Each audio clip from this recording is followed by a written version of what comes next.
Hi, welcome to the 2TIM316 screencast. I'm your instructor, Dr. David Emanuel, and in this screencast we're going to be looking at the letters from Vav through till Kaph. We begin here with the letter Vav. This letter here in the Hebrew alphabet. Begin drawing it for you. It's drawn just, it goes from the top line to the bottom line. We do a small line like this at the top, and then we go straight down. It's the best way to do it. Now, notice here on the printed version, you've got a very slight slant.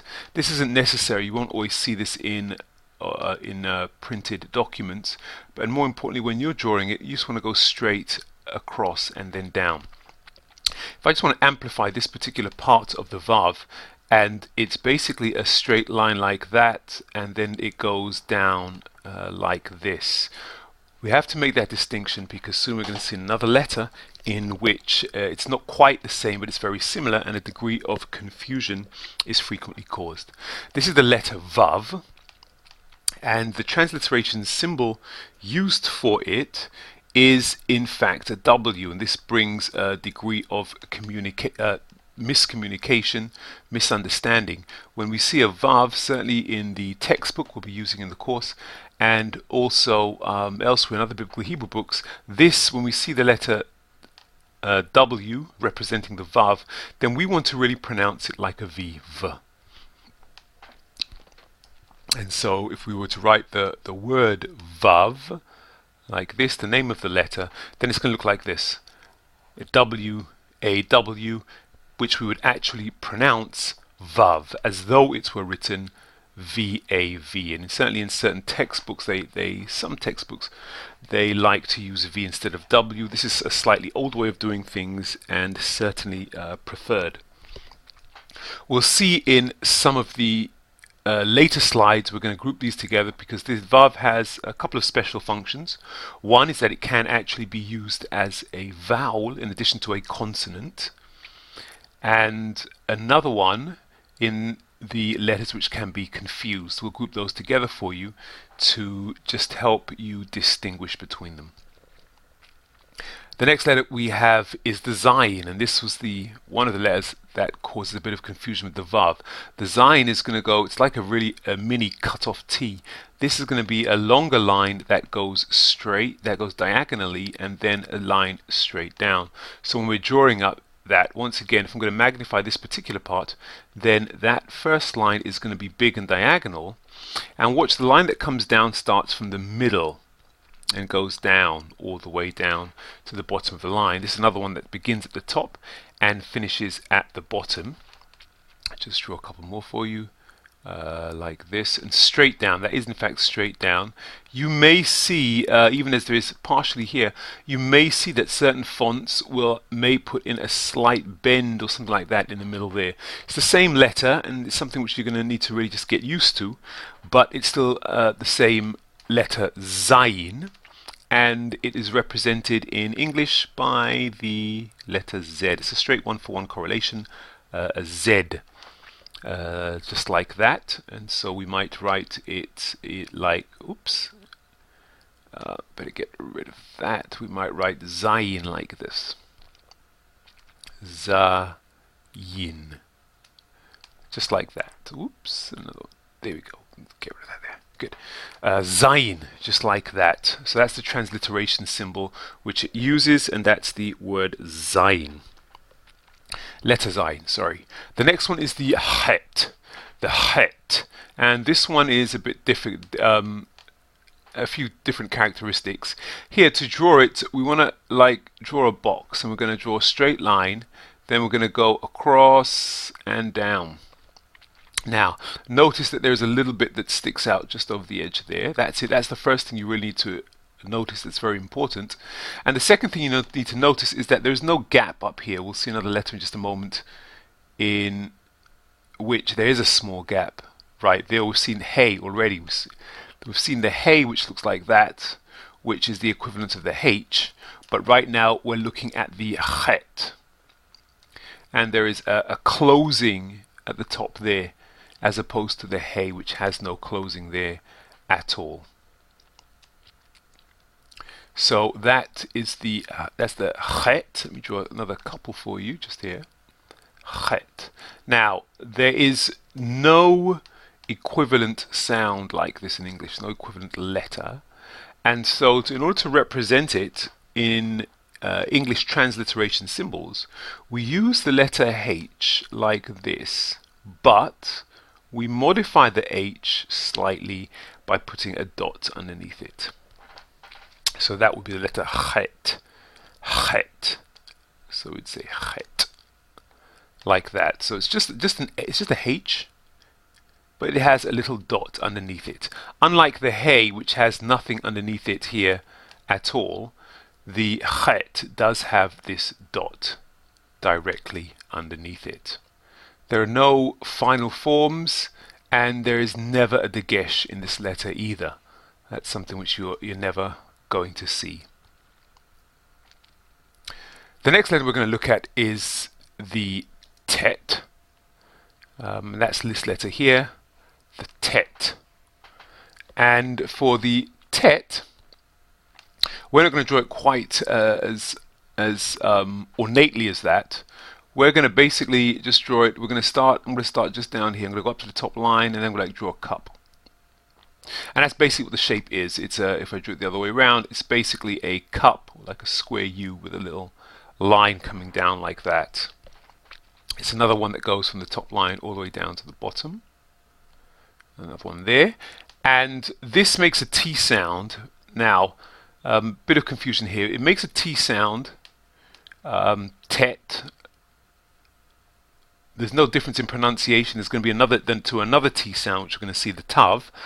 But because there are two T sounds in Biblical Hebrew, this one, when we represent it as a transliteration, has a little dot underneath it. There's no difference in pronunciation. So if we have the word T, let's say, spelt like this with the tet, then there's no difference there. Even though the dot's there, we're not going to pronounce it differently. All we're doing is making a distinction between this particular T sound, the tet, and the other T sound, the tav, which we're going to see in a later screencast. So this is the tet, the next letter of the alphabet. And we're going to go on to another one now, which is the yud. The yud, smallest letter of the Hebrew alphabet. And I'm not going to draw again. I'm not going to draw quite as ornately as that one. We're going to draw the yud, start at the top and just go down just a little bit there. Notice it's floating. That it is in fact well above the line right there. And if I was to put it next to a tet, let's say, then it would look like that. If that were a short Hebrew word. I'll draw it again, just up here like this, up and down slightly, just like a little corner. It's going to go up to the top like that. There are no final forms for this letter, and it's called a yud, and the letter which it represents in English is Y, and like the Y in English, this one can also be representative of a vowel as well, but we'll see that when we cover the vowels. So it's just a regular Y sound. The letter would be yod. I'm just going to write in straight up English characters without any strange symbols on that. You'll get to see that in the book, and we'll talk about that in class. But we have, it's the yud, smallest letter of the Hebrew alphabet pretty much, but very important obviously as well.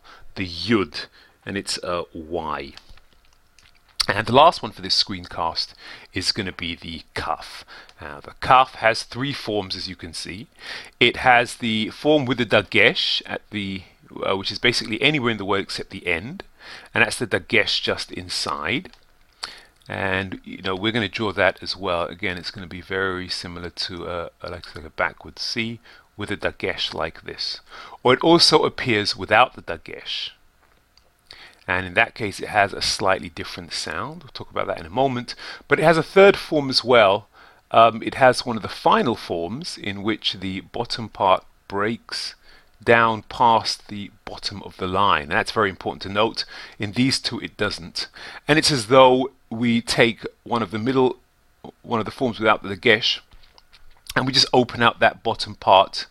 It's as though we do that. We just open this out down here, and then it comes straight down. That's basically what this form is about.